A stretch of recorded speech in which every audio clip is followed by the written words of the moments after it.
नमस्कार विद्यार्थी मित्रांनो, इयत्ता 7वी भूगोलाच्या या व्हिडिओमध्ये सर्वांचं एकदा परत स्वागत. मागच्या व्हिडिओमध्ये आपण पाठ 5वा वारे याविषयी माहिती पाहिलेली होती आणि आता आपल्याला या पाठाचा स्वाध्याय बघायचा आहे. तर स्वाध्याय फक्त तुम्हाला उत्तरं जे आहेत ते फक्त एक मार्गदर्शक म्हणून आहे, उत्तरं तुम्हाला स्वतः लिहायची आहेत. तर चला सुरू करू. पहिला प्रश्न, रिकाम्या जागा भरा. योग्य पर्याय निवडून आपल्याला वाक्य पूर्ण करायचे. पहिलं आहे, हवा प्रसरण पावली की घन होते, नाहीशी होते, विरळ होते की दमट होते. तर तुम्हाला माहीत आहे, हवा प्रसरण म्हणजे जेव्हा ती गरम होते तेव्हा ती प्रसरण पावते म्हणजे आकाराने वाढते आणि त्यामुळे ती विरळ होते म्हणजे विरळ होते. त्यानंतर प्रश्न दुसरा आहे, वारे हवेच्या जास्त दाबाकडून रिकामी जागा. आहे, आणखी जास्त हवेच्या दाबाकडे वाहतात. थंड हवेच्या दाबाकडे वाहतात. हवेच्या कमी दाबाकडे वाहतात की मोठी आहे तिथेच राहतात. तर तुम्हाला माहीत आहे, हवा ही जास्त दाबाकडून हवेच्या कमी दाबाकडे वाहत असतात म्हणजे त्यानंतर तिसरं आहे, उत्तर गोलार्धात विषुववृत्ताकडून येणारे वारे पृथ्वीच्या परिवलनामुळे तर रिकामी जागा दक्षिणेकडे वळतात, पूर्वेकडे वळतात, पश्चिमेकडे वळतात की उत्तरेकडे वळतात. तर ते पश्चिमेकडे वळत असतात. त्यानंतर चौथा आहे, भारतीय उपखंडावरून वाहणाऱ्या हंगामी वाऱ्यांची दिशा हिवाळ्यात ही ईशान्येकडून नैऋत्येकडे असते. याला आपण ईशान्य मोसमी वारे असे म्हणत असतो. तर ईशान्य कडून नैऋत्येकडे असते. त्यानंतर गरजणारे 40 वारे दक्षिण गोलार्धात तर विषुववृत्ताकडे वाहतात. 40 अंश दक्षिण अक्षांशाच्या भागात वाहतात. ध्रुवीय दाबाच्या कमी दाबाच्या प्रदेशाकडून वाहतात की 40 अंश उत्तर अक्षांशाच्या भागात वाहतात. तर त्याचं उत्तर आहे 40 अंश दक्षिण अक्षांशाच्या भागात वाहतात. त्यानंतर प्रश्न दुसरा, खालील वर्णनावरून वाऱ्यांचा प्रकार ओळखा. म्हणजे आपल्याला वाऱ्याचं वर्णन दिलं आहे, त्यावरून कोणते वारे हे आहेत हे आपल्याला ओळखायचं आहे. तर पहिलं आहे, नैऋत्यकडून येणारे वारे भारतीय उपखंडावर पाऊस आणतात. जून ते सप्टेंबर या भारतात पाऊस पडतो. या कालावधीनंतर हे वारे परत फिरतात. तर हे जे वारे आहेत याला आपण नैऋत्य मोसमी वारे असं म्हणत असतो. क्रमांक 2, उत्तर ध्रुवीय प्रदेशांकडून 60 अंश उत्तरेकडे येणाऱ्या वाऱ्यांमुळे उत्तर अमेरिका, युरोप व रशिया एवढ्या विस्तीर्ण प्रदेशात थंडीची तीव्रता वाढते. तर तुम्हाला माहीत आहे की ध्रुवीय प्रदेशांकडून येणारे जे वारे असतात त्यांना आपण ध्रुवीय वारे असे म्हणतो आणि ते थंड असतात. तर याचं उत्तर येईल ध्रुवीय वारे. त्यानंतर डोंगरमाथे दिवसा लवकर तापतात, तेथील हवा तापून हलकी होते व वर जाते, त्यामुळे या भागात दाब कमी होतो. त्याचवेळी डोंगर पायथ्याशी दरीखोऱ्यात थंड हवा असल्याने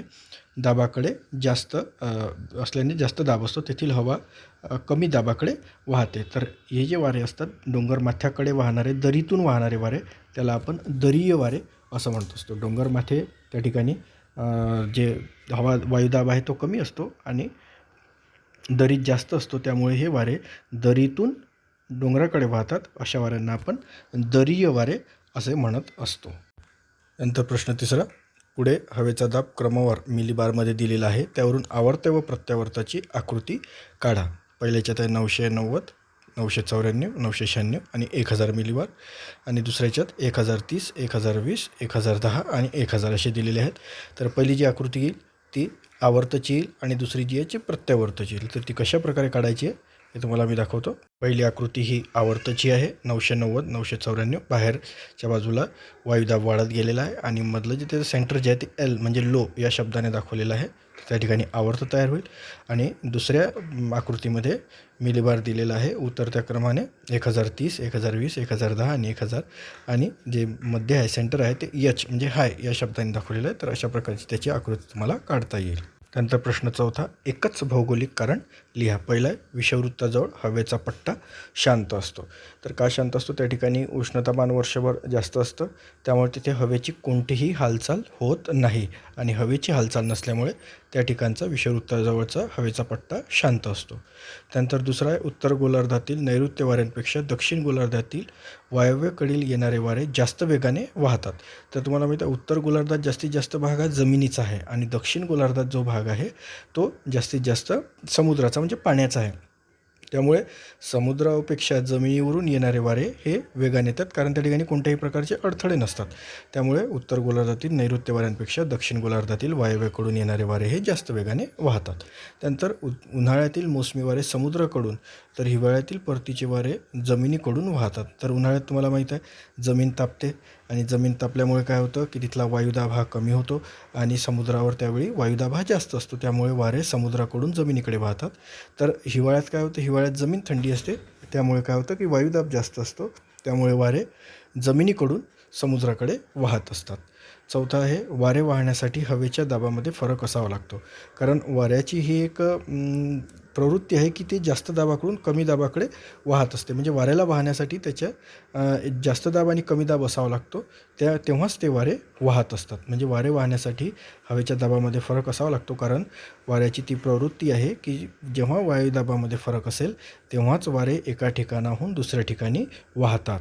त्यानंतर प्रश्न 5वा आहे, पुढील ओघ तक्ता पूर्ण करा. वाऱ्याचे प्रकार: ग्रहीय वारे, हंगामी वारे आणि स्थानिक वारे.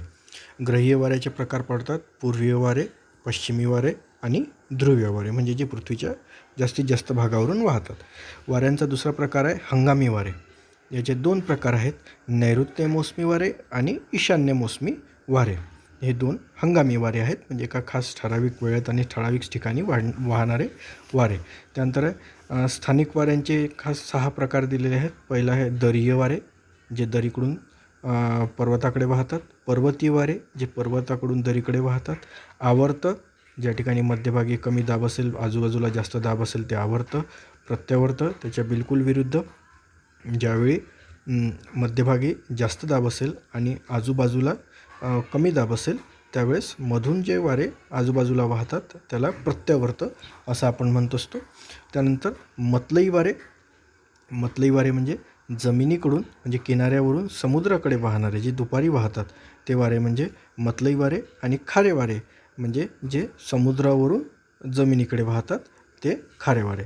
तर अशा प्रकारे वेगवेगळे वाऱ्यांचे प्रकार आपण या पाठामध्ये बघितलेले आहेत. तर त्यानंतरचा प्रश्न आपण बघूया. प्रश्न 6वा, थोडक्यात उत्तर लिहा. ध्रुवीय भागात दोन्हीही गोलार्धात हवेचा दाब जास्त का असतो? म्हणजे उत्तर गोलार्ध आणि दक्षिण गोलार्ध या दोन्ही ठिकाणी हवेचा दाब जास्त का असतो? तर हवेचा दाब कोणत्या ठिकाणी जास्त असतो? ज्या ठिकाणी हवा थंड असेल, तापमान कमी असेल त्या ठिकाणी हवा जास्त असते, दाट असते. तर ध्रुवीय भागामध्ये तापमान हे वर्षभर कमी असतं, आणि त्या ठिकाणी वर्षभर तापमान कमी असल्यामुळे त्या ठिकाणी जी हवा असते ती सघन असते, विरळ नसते, तर जास्त हवा असते, सघन असते, आणि त्यामुळे त्या ठिकाणी हवेचा दाब हा जास्त असतो. त्यानंतर पृथ्वीच्या परिवलनाचा वाऱ्यांवर कोणता परिणाम होतो? तर पृथ्वी जेव्हा स्वतःभोवती गोल फिरते त्यामुळे वारेसुद्धा आपल्या मूळ दिशेपासून त्यांची दिशा बदलत असते. काही ठिकाणी ते पूर्वेकडे वळतात, तर काही ठिकाणी ते पश्चिमेकडे वळत असतात. त्यानंतर प्रश्न 3रा, आवर्त वारे चक्राकार दिशेनेच का वाहतात? आवर्त केव्हा तयार होते? जेव्हा मध्यभागी दाब कमी असेल आणि आजूबाजूला दाब वाढत वाढत जास्त असेल, तर त्यावेळी काय होतात, हे वारे मध्यभागाकडे व्हायला लागतात. आता मध्यभागाकडे व्हायला लागत असताना सर्व बाजूने जेव्हा ते वारे व्हायला लागतात त्यामुळे साहजिकच ते चक्राकार दिशेने व्हायला लागतात. त्यानंतर प्रश्न 4था, आवर्त वाऱ्यांची कारणे व परिणाम लिहा. आवर्त वाऱ्याची सगळ्यात आधी कारणे काय आहे? आवर्त वारे केव्हा निर्माण होतात? ज्यावेळी एखाद्या ठिकाणी दाब हा कमी असेल आणि त्याच्या सभोवताली जो दाब असेल, हवेचा दाब असेल, तो जास्त असतो. त्यामुळे वारे जास्त दाबाकडून कमी दाबाकडे, म्हणजे आजूबाजूकडून मध्यभागाकडे ज्या ठिकाणी दाब कमी आहे त्या ठिकाणी व्हायला लागतात. हे त्याची कारणं झाले. आणि परिणाम काय होतो? आवर्त हे जास्त विध्वंसक असतात, वेगाने वारे वाहतात, खूप जास्त पाऊस पडतो, आणि यामुळे जीवितहानी आणि वित्तहानी होत असते. हे खूप विनाशकारी असे वारे असतात. तर ही सर्व आपल्या प्रश्नांचं स्वाध्यायामध्ये दिलेल्या प्रश्नांची उत्तरं आहेत. तर तुम्ही या व्हिडिओचा आधार घेऊन तुमच्या शब्दांमध्ये या प्रश्नांची उत्तरं लिहायची आहेत. त्यानंतर एक उपक्रम तुम्हाला त्यामध्ये दिलेला आहे की भारताच्या किनाऱ्यावर या वर्षामध्ये कोणकोणती वादळे आली त्याविषयीची माहिती घेऊन तुम्हाला लिहायची आहे. तर हे एकदम सोपं आहे. तुम्ही इंटरनेटवर जरी मोबाईल आहेच तुमच्याकडे, तुम्ही साधं मोबाईलमध्ये जरी सर्च केलं तरी तुम्हाला वादळांची वेगवेगळ्या माहिती मिळून जाईल. आताच तुम्हाला एक उदाहरण माहीत असेल तर या पावसाळ्यामध्ये कोकण किनारपट्टीवर एक वादळ आलं होतं अलिबाग या ठिकाणी, तर त्याविषयी सुद्धा तुम्ही माहिती त्यामध्ये लिहू शकता. ठीक आहे, थँक्यू.